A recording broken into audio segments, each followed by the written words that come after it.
जिनके कार्यक्रम में हम सब लोग मौजूद हैं,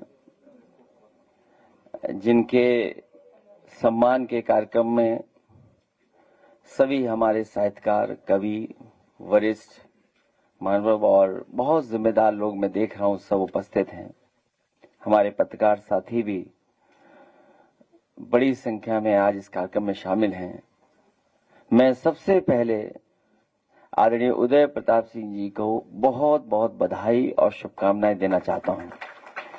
साथ ही साथ मां संतोषी फाउंडेशन को उनका विशेष धन्यवाद इसलिए दूंगा कि कार्यक्रम के लिए आप स्थान कोई भी चिन्हित कर सकते थे, लेकिन आपने हमारे निवेदन पर आदरणीय उदय प्रताप सिंह जी के निवेदन पर आपने समाजवादी पार्टी के कार्यक्रम जो हॉल है इसमें स्वीकार किया है। इसके लिए मैं आपका बहुत बहुत आभार प्रकट करता हूं।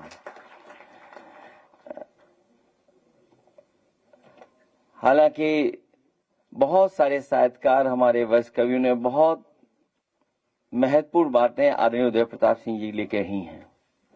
मेरे हाथ में दो किताबें हैं। बड़ी संख्या में जो हमारे साहित्यकार हैं उन्होंने उनके बारे में लिखा है। मैं भी सुन भी रहा था।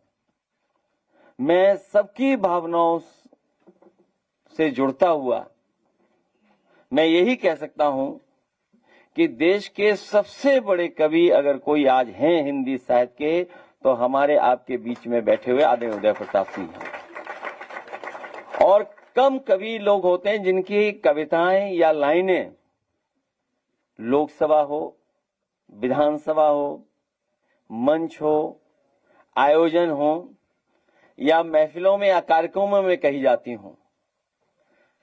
आदरणीय उदय प्रताप सिंह जी की कई ऐसी लाइनें हैं, कविताएं हैं जो हम लोग मंचों से सुनते हैं। बड़े बड़े नेता उन बातों को अपने भाषणों में रखते हैं। समाज में जो बुराई है, समाज किस दिशा में जाए, और हमें खुशी इस बात की है कि जहां वो राष्ट्रीय कवि है वहीं उनके अंदर समाजवादी चिंतन है। जो समाजवादी चिंतन है, मैं सोचता हूं वही है जो हमारे समाज को एक दिशा दिखा सकता है और लगातार परिवर्तन जो हो रहा है उसमें एक रास्ता दिखा सकता है। आप नेताजी से, जहां नेताजी के आप गुरु रहे, आज जिस हॉल में हम लोग बैठे हैं ये नेताजी का उद्घाटन किया हुआ हॉल है। और रिश्ता तो ऐसा है कि दोनों लोग एक ही लोकसभा से सांसद रहे हुए हैं।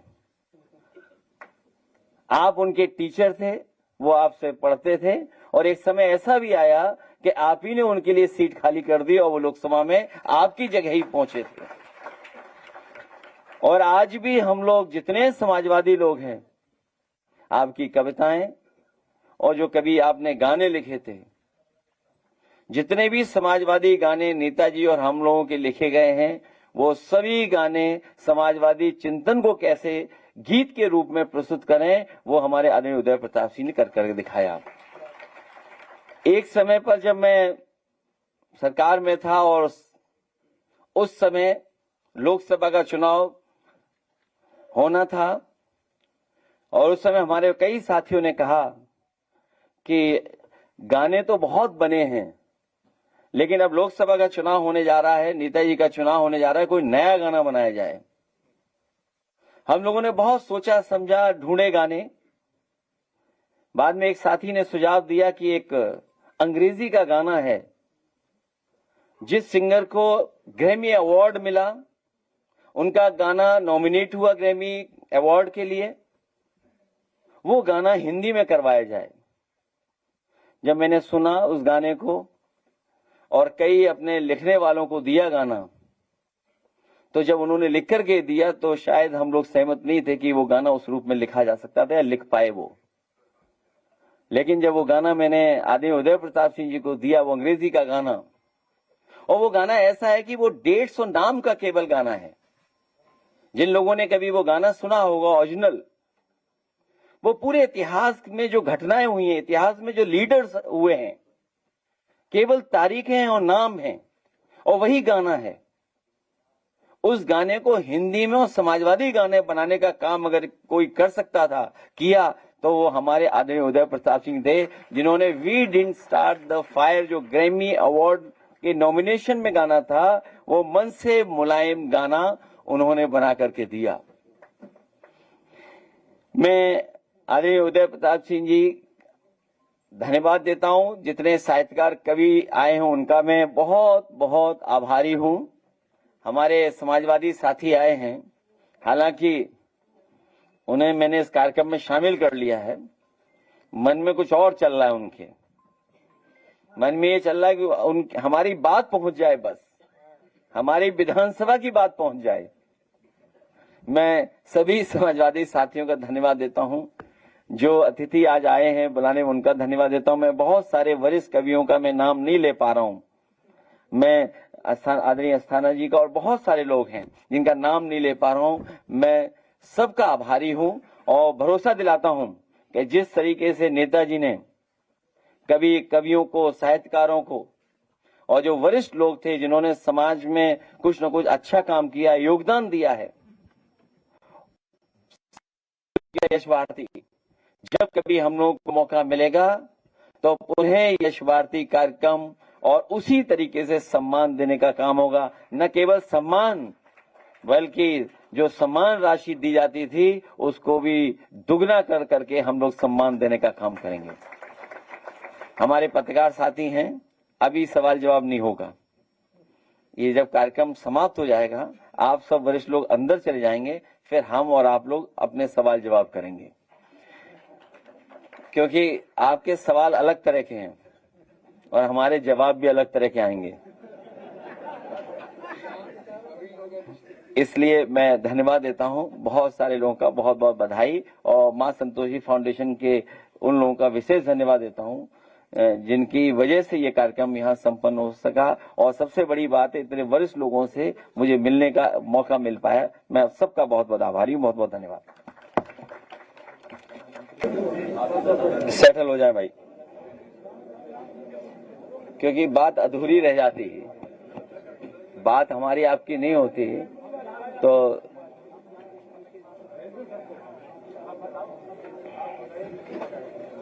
आप शुरू करिए।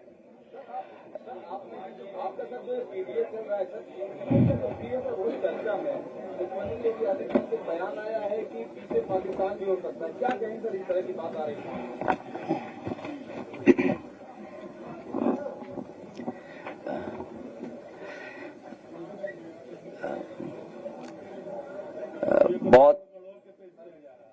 बहुत महत्वपूर्ण बात की है और कल के वीडियो भी मैं देख रहा था। उस बच्चे ने थोड़ी भी रिसर्च की होती तो शायद वो मुख्यमंत्री जी के साथ इतनी हिम्मत नहीं कर पाता सेल्फी लेने की। खैर, इधर बहुत दिनों से हम लोग देख रहे हैं कि कभी बच्चे गोदी में, कभी बच्चों को खिलाते हुए तस्वीरें आ रही हैं। अच्छी बात है, इसके बाद बहुत फुर्सत मिलेगी बच्चों से बातचीत करने की। और मेरे साथी ने जो पूछा है कि पी का मतलब पाकिस्तान, अगर मैं यूं कहूं बीजेपी भाग जा पाकिस्तान, या यूं कहूं कि भाग जाओ पाकिस्तान, जो सिद्धांत है वो नहीं बदल सकता। सिद्धांत कभी नहीं बदलता। हमारा समाजवादी पार्टी का लक्ष्य है कि समाजवादी विचारधारा से, पीडीए के आंदोलन से सामाजिक न्याय के राज्य की स्थापना के लिए सरकार बनाएं। वो लड़ाई हमारी कमजोर नहीं है और पीडीए से घबराए हुए हैं, इसीलिए पीडीए की परिभाषाएं बदल रहे हैं। वो जितनी पीड़ा बढ़ेगी उतना पीडीए आगे बढ़ेगा। और पीडीए का मतलब यह भी कि प्रेम, दया, अपनापन, जितना हम समाजवादी लोग मिलकर के प्रेम, दया, अपनापन से लोगों को जोड़ेंगे, उतना ही मजबूत समाजवादी पार्टी होगी और भविष्य में ऐतिहासिक सरकार बनेगी। हालांकि वो एक चैनल ने बड़ा लोकप्रिय गाना लगाया था, एक चैनल जो बहुत ही बड़ा चैनल है, उस चैनल ने उसी सेल्फी के साथ एक गाना लगाया था। वो गाना ऐसा गाना लगा कि जब मैंने उसका ओरिजिनल वर्जन देखा और थोड़ा हिस्ट्री पढ़ी तो उसके बाद पता लगा कि इस गाने का मतलब क्या है, या जिसके बारे में ये गाना है इसने किसका पतन कराया है। वो जो गाना है, जिसके बारे में गाना है, जो गाना लगाया गया है एक चैनल के माध्यम से, वो चाहे तो प्ले कर सकते हैं, और अगर चाहेंगे तो मैं ओरिजिनल वर्जन भी उसका प्ले करा दूंगा आपके लिए।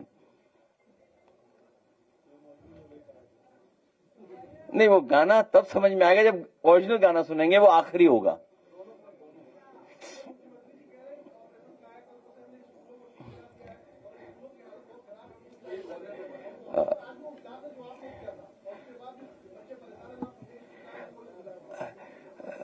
समाजवादी सरकार बनेगी। आने वाले समय में प्राइमरी स्कूलों की व्यवस्था को सुधारने का काम करेंगे। न केवल सुधारेंगे बल्कि एक एग्जाम्पलरी स्कूल बनाने का काम शुरू किया था समाजवादी सरकार में, कि हमारे प्राइमरी स्कूलों को कैसे हम प्राइवेट स्कूल के बराबर खड़ा कर दें इंफ्रास्ट्रक्चर में और पढ़ाई में। उसका उदाहरण हम लोगों ने पेश किया था। एक लखनऊ में, अगर आपको याद हो, एक स्कूल बनाने का काम किया था और विभाग को यह कहा था इसके मानक अगर आप बदलना चाहें जिससे कि और सस्ता भी बन जाए, अच्छा भी बन जाए, अभिनव स्कूल वो बनाने का काम शुरू हुआ था। और शायद जिस साथी ने देखा होगा वो जानता होगा कि इससे अच्छा प्राइवेट स्कूल भी नहीं है। इसलिए प्राइमरी जो पढ़ाई है उसको ये जानबूझ करके बर्बाद कर रहे हैं। वो इसलिए बर्बाद कर रहे हैं क्योंकि सबसे ज्यादा पीड़ित, दुखी, अपमानित, पिछड़े, दलित, अल्पसंख्यक आदि आबादी के बच्चे वहीं पर पढ़ रहे हैं। इसीलिए जानबूझ करके पीड़ित परिवारों को अच्छी पढ़ाई न मिले, इसलिए जानबूझ करके स्कूल ये बंद कर रहे हैं। और न केवल इंफ्रास्ट्रक्चर शुरू किया था अच्छा बनाना, बल्कि इसके साथ साथ बच्चों को कैसे खाना मिले, हफ्ते में एक दिन फल कैसे मिले, हफ्ते में एक दिन गर्म दूध कैसे मिले। और लखनऊ में शुरू किया था जहां पर एक किचन से लगभग 1.25 लाख बच्चों को हॉट कुक्ड मील मिलता था समय पर। गरम खाना उन तक पहुंचाने का काम करती थी संस्था अक्षय पात्रा। और जितना काम समाजवादियों ने शुरू किया था उससे आगे सरकार ने नहीं बढ़ाया। जो सरकार ने जियो बनाया था उस समय समाजवादी सरकार ने, उसी का परिणाम है कि वो संस्था और प्रदेशों में जाकर के किचन बना रही है जिससे बच्चों को खाना गरम मिल जाए समय पर। भविष्य में न केवल बर्तन बल्कि गरम गरम खाना बच्चों को और पौष्टिक खाना कैसे मिले, उस दिशा में समाजवादी सरकार में काम होगा। जो किचन हम लोगों ने बनाई थी, चौधरी साहब को याद होगा, जब हम लोग किचन में गए थे तो दाल कितनी जल्दी बन जाती थी, चावल कितनी जल्दी बन जाते थे। और उस समय जो उनके पास मशीन थी वो 20,000 रोटी बनाती थी पर आवर। और अब तो उन्होंने मुझे बताया कि नई मशीन वो लेकर के आए हैं जो 40,000 रोटी बनाती है मशीन 1 घंटे में। और साथ ही साथ में जब रोटी सिक जाती है तो घी भी लगा देती है। भविष्य में इसी तरह का काम समाजवादी सरकार में होगा कि घी की लगी हुई रोटी उनको बच्चों को दी जाएगी।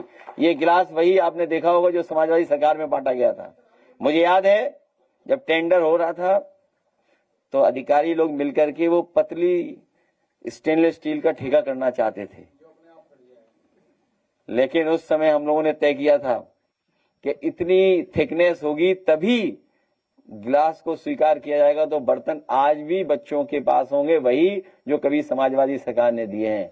केवल बर्तन ही नहीं है बल्कि लैपटॉप भी आजकल वही चल रहे हैं जो कभी समाजवादी सरकार में मिले थे। अखिलेश जी, प्राइवेट स्कूलों की मनमानी फीस को लेकर और किताब को लेकर जो चल रही है उसको लेकर क्या कहेंगे?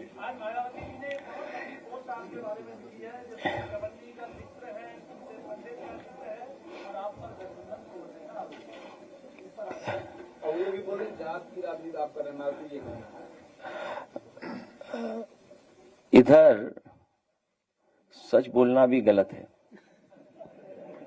सच बोलोगे तो मारे जाओगे, तो झूठ बोलते हैं हम लोग भी।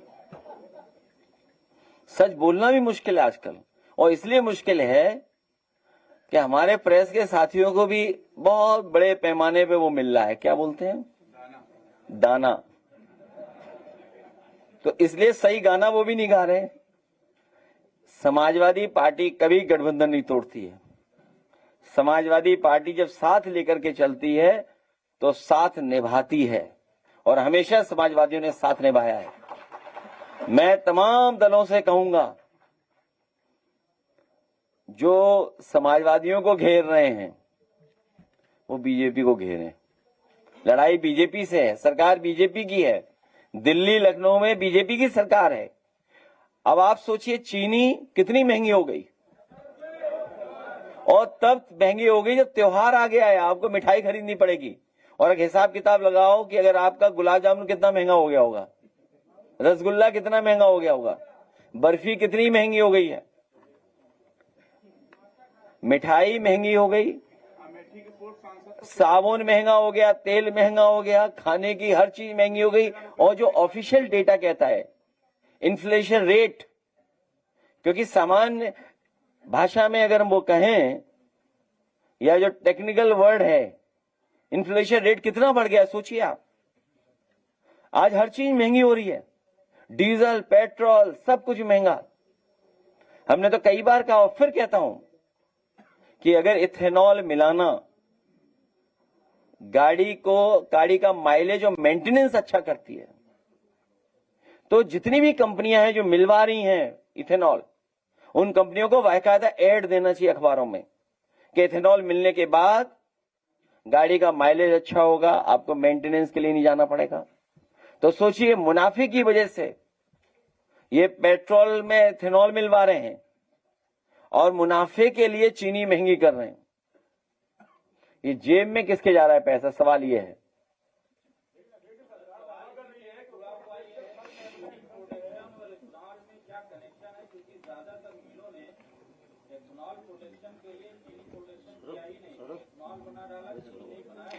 वो उनके पास प्रोसेस उनके हाथ में है, सरकार का कंट्रोल नहीं है, सरकार बड़े बड़े लोगों से मिली हुई है, और इसीलिए जो मुनाफा ज्यादा होगा उस दिशा में वो काम करेंगे। अगर उन्हें लगता है कि इथेनॉल से मुनाफा है तो वो इथेनॉल बनाएंगे, अगर उन्हें लगता है कि मुनाफा चीनी से तो वो चीनी बनाएंगे, अगर उन्हें लगता है कि मुनाफा किसी और से, बगास से, तो बगास बनाएंगे। भाई मोलेसिस के न जाने कितने प्रोडक्ट हैं, न जाने कितना बड़ा खेल चल रहा है सरकार में जो हम लोगों को नहीं पता है। इथेनॉल मिलने के बाद सर 30 रुपए लीटर पेट्रोल का दावा था, उसका क्या होगा सर? इथेनॉल मिलने के बाद जो रेट कैपिटल इनकम जो है वो 2.5 गुना हो गई, उत्तर प्रदेश सरकार दावा कर रही है। फिर भी इन्हें गरीबों को खाना देना पड़ रहा है, कितने लोगों को बांटना पड़ रहा है। एक तरफ तो सरकार विज्ञापन देती है कि 2017 के बाद और आज पर कैपिटल इनकम इतनी बढ़ गई है, वहीं दूसरी तरफ कोटेदारों को बुला करके उनका कमीशन बढ़ा रहे हैं, और ये भी दावा कर रहे हैं कि कितने करोड़ों को ये दे रहे हैं खाना, कितने को, 12 करोड़ को कि 15 करोड़ लोगों को, 15 करोड़ लोगों को। सोचो, आप कल्पना कीजिए कि 15 करोड़ लोगों को इन्हें बांटना पड़ रहा है।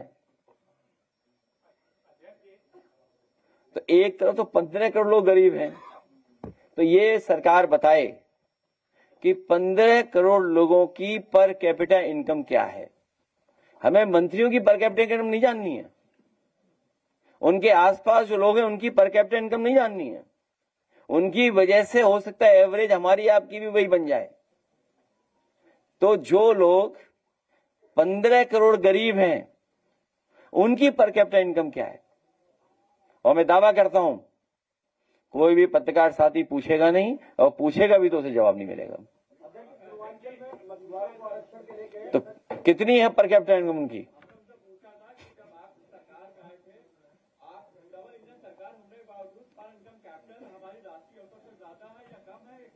नहीं, हम ये जानना चाहते हैं कि जिनको आप 15 करोड़ लोगों को गरीब मान रहे हैं उनकी पर कैपिटा इनकम क्या है, जिनको सरकार खुद स्वीकार कर रही है कि गरीब हैं ये, जिनके पास कार्ड है, जिन पर आयुष्मान कार्ड भी है, गरीब वाला, गरीब मान लीजिए 15 करोड़। सर, कुछ दिन पहले आपने एनडीए के घटक दलों के बीच में सीटों का बंटवारा किया था। सवाल ये उठता है कि आपके जो सहयोगी हैं उनके बीचों में कब बंटवारा होगा, क्योंकि बहुत लंबे समय तक कोई सहयोगी आपके साथ रहता नहीं है। बहुत दिनों बाद आए हो आप, कुछ जानते नहीं हो आप। ये ऐसा पत्रकार आया हमारा साथी जो अपना चैनल लोकप्रिय करना चाहता है। समाजवादी पार्टी और उसके सहयोगी दल 403 और 403 पे तैयारी कर रहे हैं, तो कितनी तैयारी हुई? डबल तैयारी हुई। और समाजवादी पार्टी नहीं छोड़ती है, समाजवादी पार्टी को छोड़ के जाते हैं। जब होगा तो आप व्हाट्सएप नंबर दे देना, जल्दी बता देंगे आपको।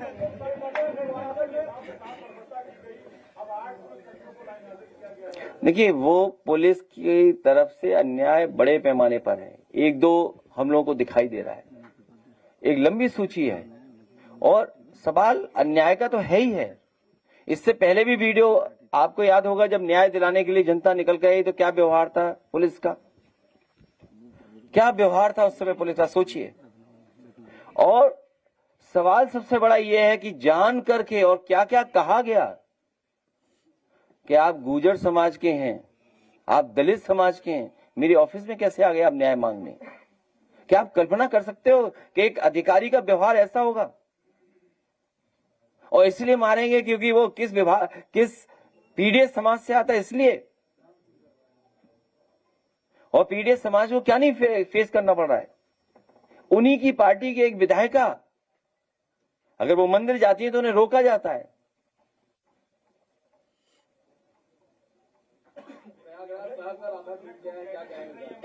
डूबने की बात मत करो, इनकम टैक्स डिपार्टमेंट में जाओ और पता करो कि नए इनकम टैक्स पेयर कौन बन गए इलाहाबाद प्रयागराज में। नहीं बात समझ में आई? जो पानी भर गया है प्रयागराज में, जाइए प्रयागराज में पता करिए कि नए नए इनकम टैक्स पेयर कौन बन गए हैं, जो टॉप 10 में आ गए। सोचिए आप, प्रयागराज जैसी जगह पर 1 लाख करोड़ रुपए खर्च हुआ डेवलपमेंट पे, 1 लाख करोड़। आप निकाल लीजिए 10 साल का हिसाब, और कुंभ के आयोजन में जो पैसा खर्च किया है लगभग 1 लाख करोड़ रुपए निकलेगा।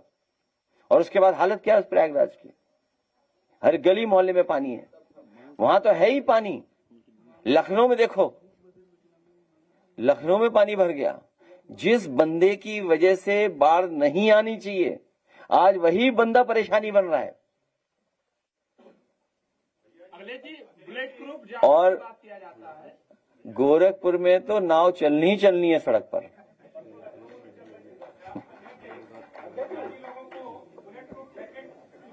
जो मुझे मिलेगी मैं आपको दे दूंगा, अभी तक नहीं मिली। अगर मुझे मिलेगी तो आपने सवाल किया है, नाम नोट कर लो, मैं आपको दे दूंगा।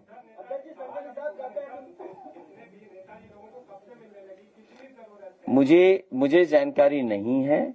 जिन्हें सबसे ज्यादा जरूरत है उनसे पूछो जाके, तो उनके लिए तो जैकेट बड़ी बनेगी।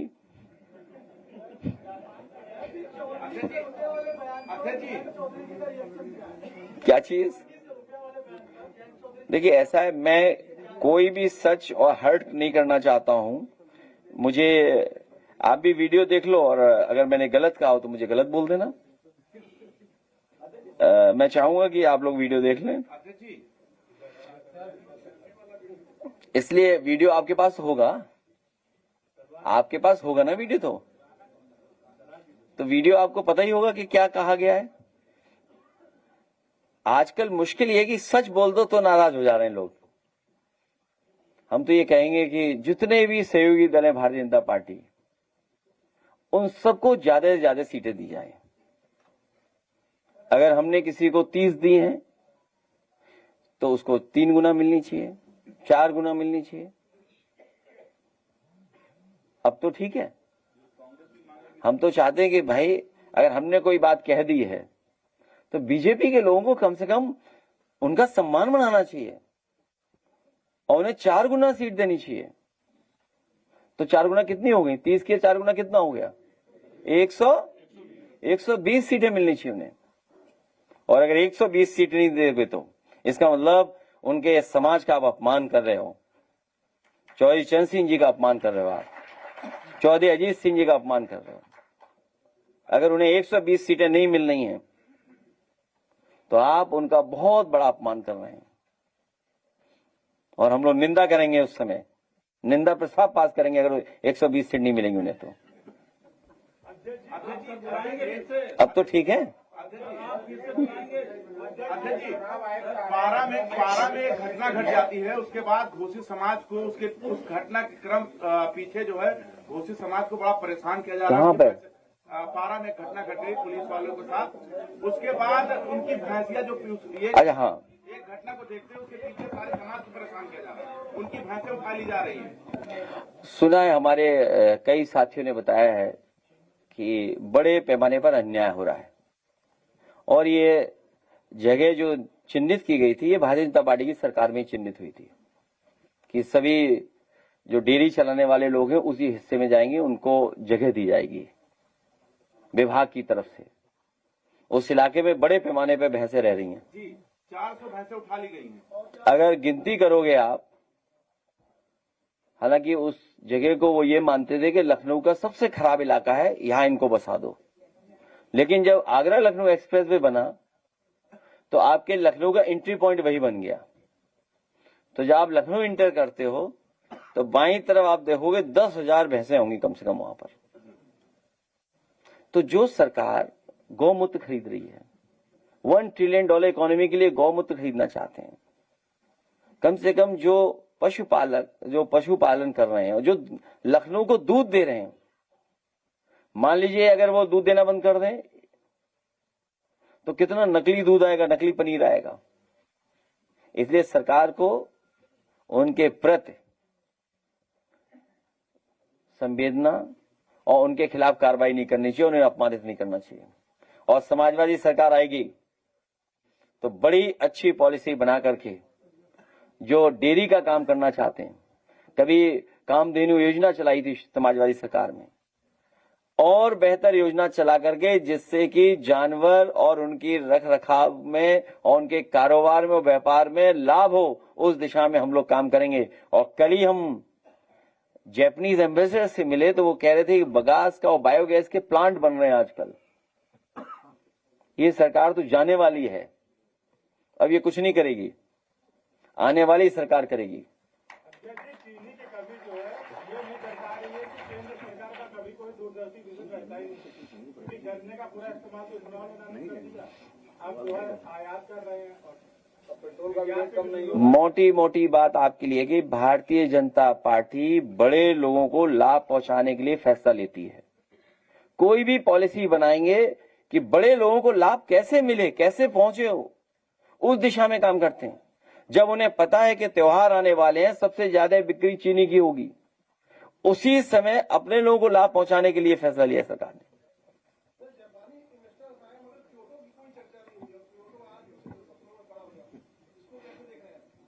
अगर गाना आ गया हो तो फैसी वाला गाना बजाइए।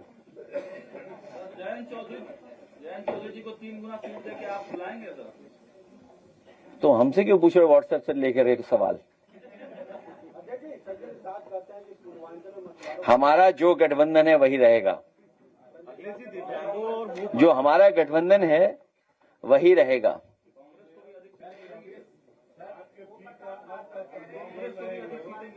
वो घबराए हुए पीडीए से इसलिए पीडीए बोल रहे हैं। अगले जी, यूपी पंचायत चुनाव को लेकर कहते हैं कि समाजवादी पार्टी के लोग नहीं होने दे रहे हैं। तुम झूठ बोल रहे हैं, तो जिसका सवाल हुआ वो झूठ बोल रहा है। अरे तुम तो सच बोलो भाई, अगर वो झूठ बोल रहे हैं तो आप तो सच बोलो, आप मत झूठ बोलो। दिव्यांगों ने अपनी मांग रखी थी, मूक बधिर लोग अपनी पेंशन के लेकर मांग कर रहे थे, उन पर बल प्रयोग किया। समाजवादी सरकार बनेगी तो उनका सम्मान किया जाएगा। और हमारा साथी यहाँ बैठा है, इन्होंने बहुत बड़ी संख्या में दिव्यांग लोगों को यहाँ बैठक कराने का काम किया था। उस समय हम लोगों ने घोषणा की थी और फिर कर रहे हैं कि इनके लिए अलग से मैनिफेस्टो बनाएंगे और जो सुविधा मिलनी चाहिए पब्लिक बिल्डिंग्स में दिव्यांग लोगों को वो सुविधा देंगे और साथ ही साथ ये मोटर से चलने वाली व्हील चेयर भी देंगे। चला के दिखाओ जरा।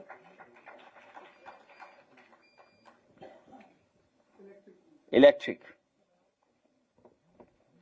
का जमाना है। ये हम अपने दिव्यांग साथियों को मैनिफेस्टो के साथ साथ ये भी बना के देंगे।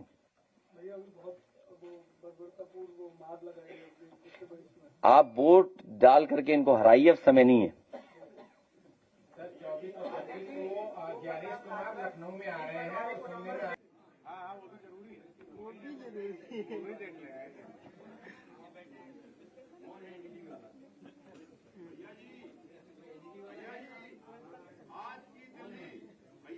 आज की दिल्ली बीते हुए कल की हस्तिनापुर पाखंड से हथियार हैं आप उनको हराने और समाजवादी सरकार बनाने में 50,000 रुपया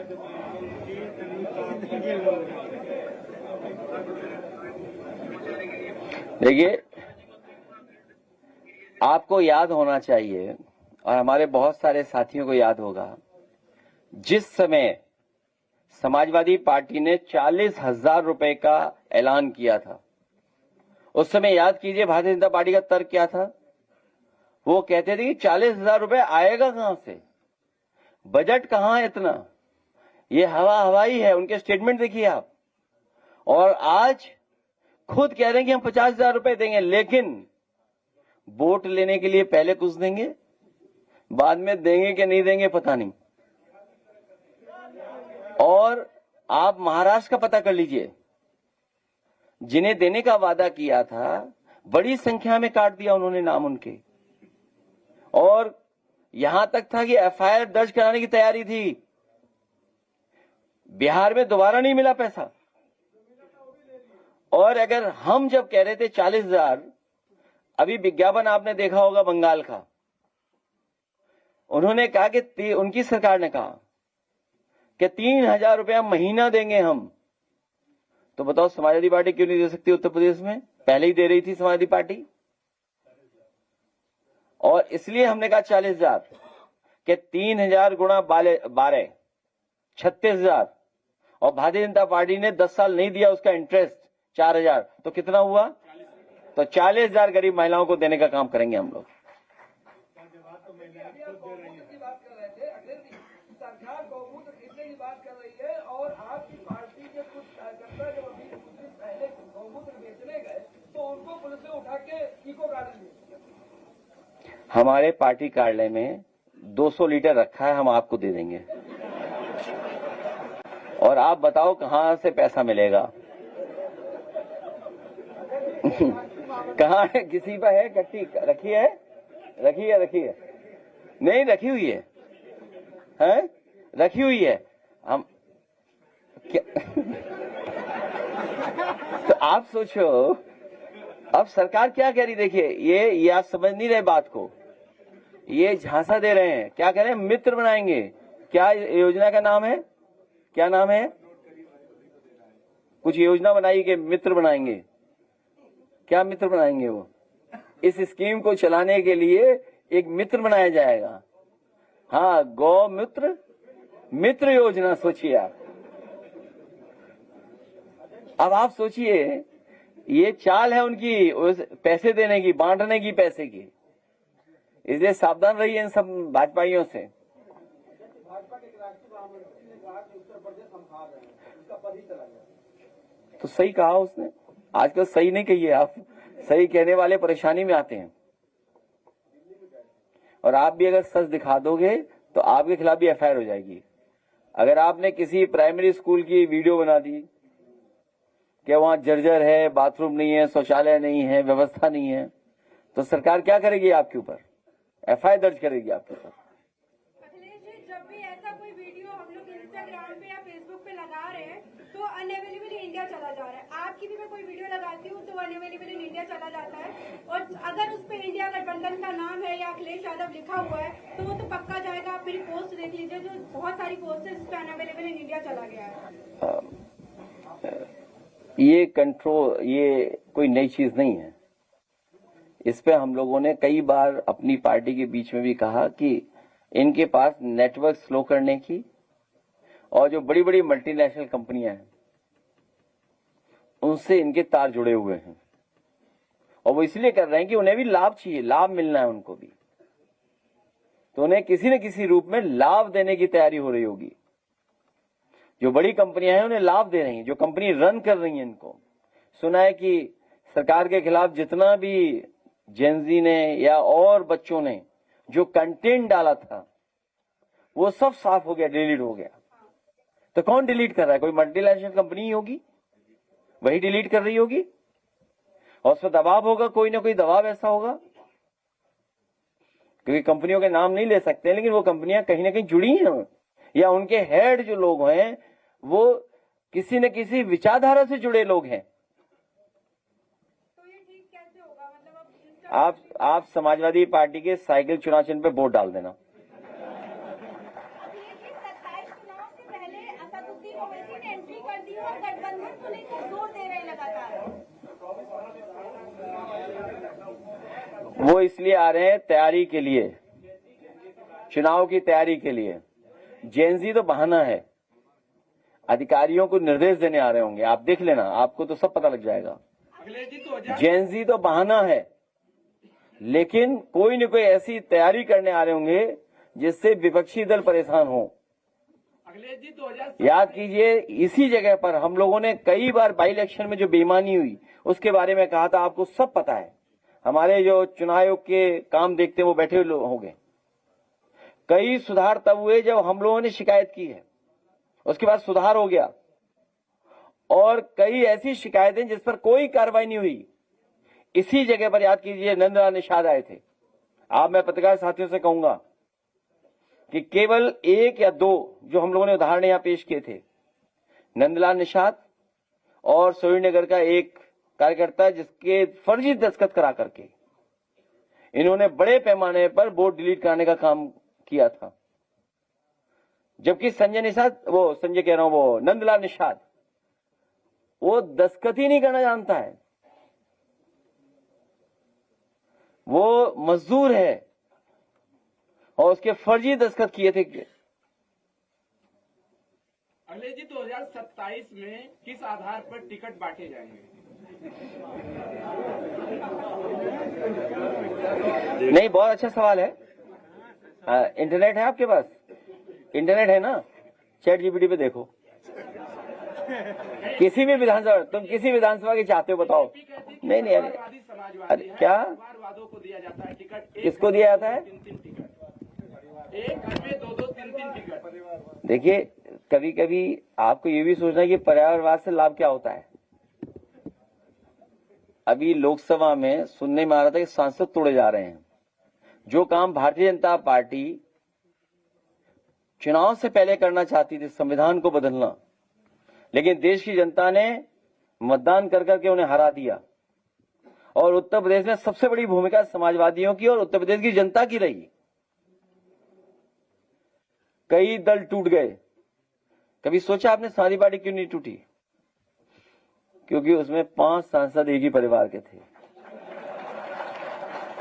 और हमारे कई मुस्लिम सांसद थे, तो कितने हो गए, और कुछ पक्के समाजवादी थे, तो गिनती बढ़ ही नहीं सकती थी।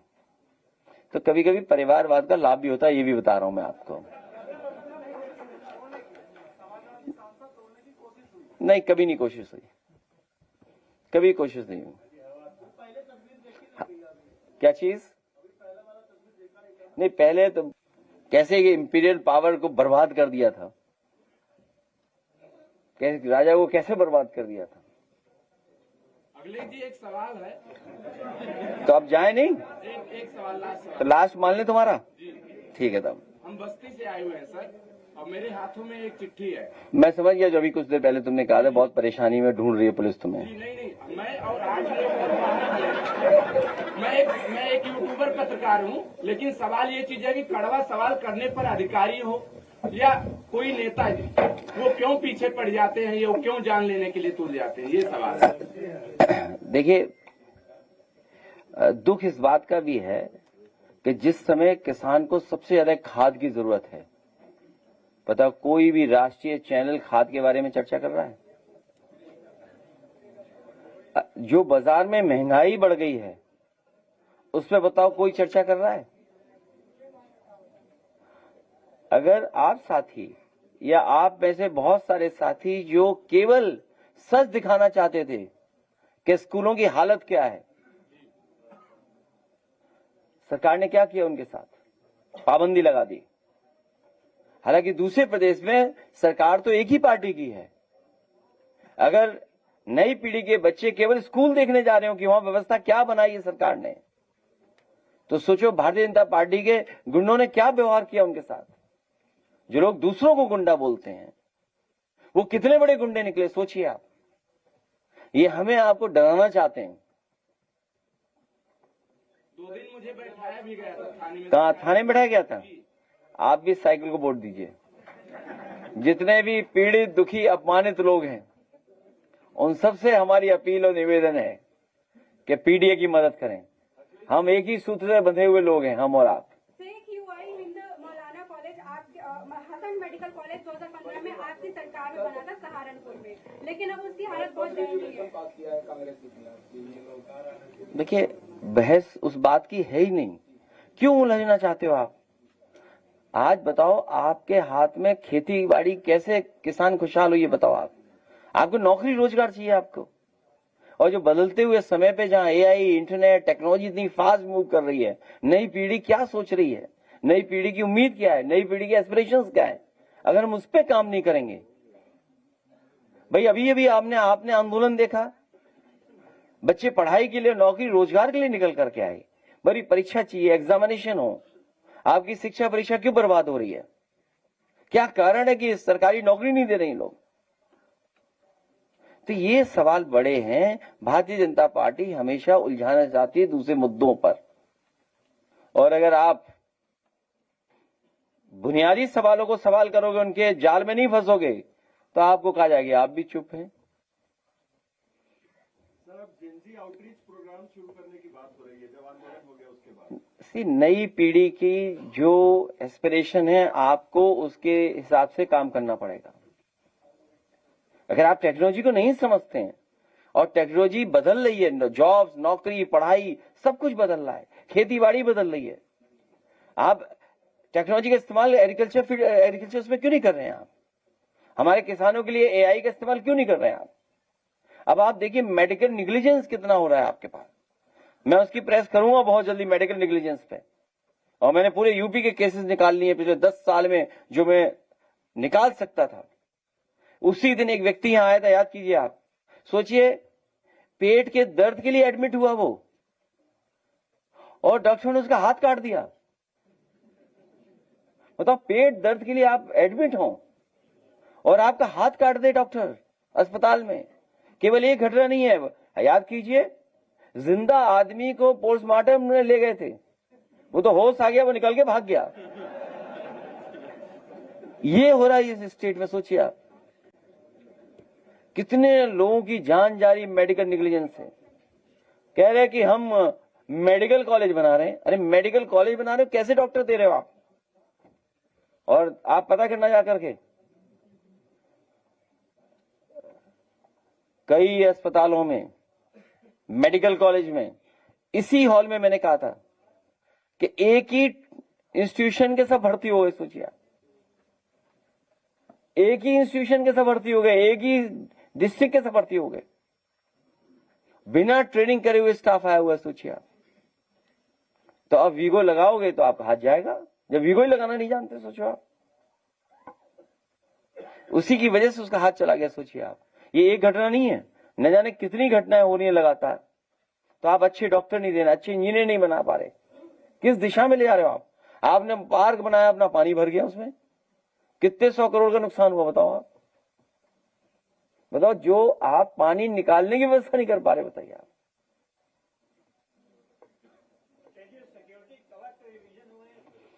कौन सा सिक्योरिटी कवर? अरे वो बोलते वही बुलेट प्रूफ वाली बात है, जो मुझे आएगी 2 आएंगी तो दूसरी आपको दे देंगे। नहीं मुझे नहीं मिलेगी। अच्छा उस सरकार, कैसी बात कर रहे हो आप, इस सरकार से उम्मीद करोगे आप? सबसे खराब टूटी गाड़ियां दी थी हमें, मुझे याद है 10 साल पहले जो सबसे खराब गाड़ियां थी सरकार के बाद, वो सिक्योरिटी में भेजी थी हमारे। अगर उनके संग चलते तो सिक्योरिटी अलग चल रही थी, हम अलग चल रहे होते। हाँ जरूर ट्रेनिंग की है।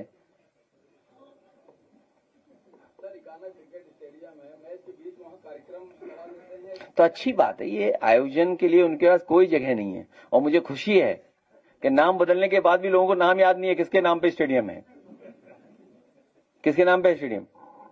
यही गलत कर रहे हैं पत्रकार, आपके खिलाफ केस होगा। आज भी उसके जो नाम बदला है उसके नाम नहीं बोल पा रहे हैं, आज भी लोग ये खाना याद कर रहे हैं। लोधी समाज के लोग बड़ी संख्या में कल लखनऊ में जुटे थे। क्या चीज? कौन देखने गया था? नहीं देखिए, 10-90 के एग्जेम्पलरी लड़कियों के लिए, माताओं के लिए, बहनों के लिए पावर वुमेन लाइन जो बनाई गई थी, वो इसलिए बनाई गई थी कि जिससे उनकी मदद हो सके, और एक एग्जेम्पलरी काम था। उसमें लाखों लाख बहनों को मदद पहुंची है, लाखों लाख लोगों को। इन पे अपना दिखाने को ही कुछ नहीं है। सोचिए बनाई क्या इन्होंने, बताइए आप।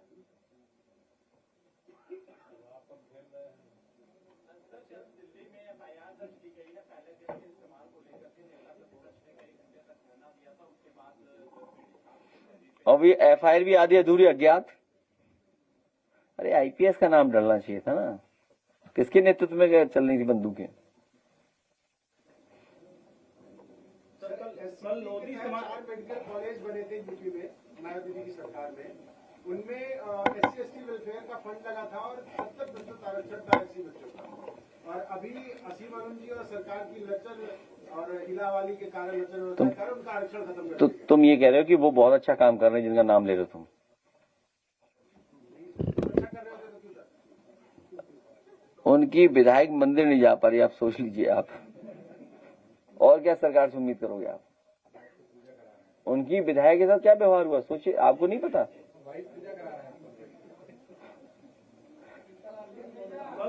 अब जा सकते हैं आप और हम। हाँ 1 मिनट, कोई सवाल आ रहा है, 1 मिनट जाएगा। हाँ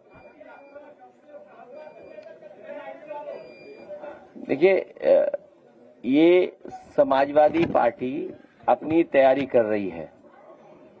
सबसे बड़ी बात है कि हम किसके लिए वोट मांगने निकलेंगे। उस दिशा में जब अपना समाजवादी पार्टी काम हो जाएगा तो बहुत जल्दी आप देखोगे कि समाजवादी पार्टी ने अपना काम शुरू कर दिया है। मैं पत्रकार साथियों का